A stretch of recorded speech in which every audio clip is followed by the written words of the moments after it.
បាទជំរាបសួរបងប្អូនទាំងអស់គ្នាខ្ញុំមានខូដខ្លីមួយសម្រាប់បងប្អូនទាំងអស់គ្នាជាពិសេសគឺបងប្អូនថ្មី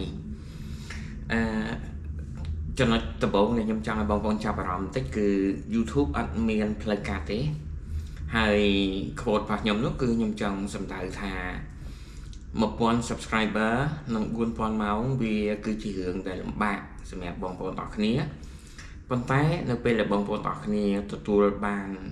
ដំណាក់កាលនេះហើយបងប្អូនទាំងអស់គ្នាមានអារម្មណ៍មួយថានឹងណ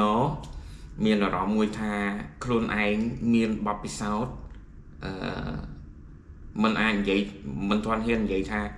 បទពិសោធន៍ច្បាស់ 100% ប៉ុន្តែបងប្អូនទាំងអស់គ្នាមានទំនុកចិត្តមានដំណឹងនៅក្នុងខ្លួនមានចំណេះដឹងខ្លះយើងខ្ញុំអាចនិយាយបានថា70ទៅ 80% នៅក្នុងដំណើរផ្លូវមួយហ្នឹងអញ្ចឹងបងប្អូនទាំងអស់គ្នាធ្វើអីក៏ដោយក៏ត្រូវការទៀមទានៅជំនាញនៅបទពិសោធន៍នៅចំណេះដឹងហើយយកវាមកប្រើខ្ញុំឃើញបងប្អូនទាំងអស់គ្នាភាគច្រើនគាត់បើយើងនិយាយសាមញ្ញថាប្រើផ្លូវកាត់គាត់រក channel ពីគេមកបាទឬក៏បងប្អូនរបស់គាត់ឲ្យមកគាត់យកមកគាត់ប្រើអត់បានប្រមាណទេ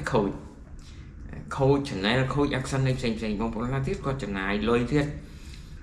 យកមកអត់បានប្រមាណទេខូច Google Action ខូច channel ទៀតដោយសារគាត់អត់បានយល់អំពីគ្រឹះនៃការចាប់ផ្ដើម YouTube ហ្នឹងទេហើយគាត់ទាំងអស់គ្នាក៏តែងតែលូថា YouTube ពិបាកផុសវីដេអូទៅ remove ទាំង channel remove ទាំងវីដេអូដោយសារគាត់អត់បានឆ្លងកាត់អា1000 subscriber និង4000ម៉ោងហ្នឹងបាទបងប្អូនទាំងអស់គ្នាខូចតែបើយើងធ្វើខ្លួនឯងឬក៏យើងបានពីណាមកក៏ដោយខូចត្រឹមតែ20 channel ឯងបងប្អូនទាំងអស់គ្នាខ្លាំងហើយបាទអញ្ចឹងខ្ញុំមានប៉ុណ្្នឹងសម្រាប់ជូនបងប្អូនទាំងអស់គ្នា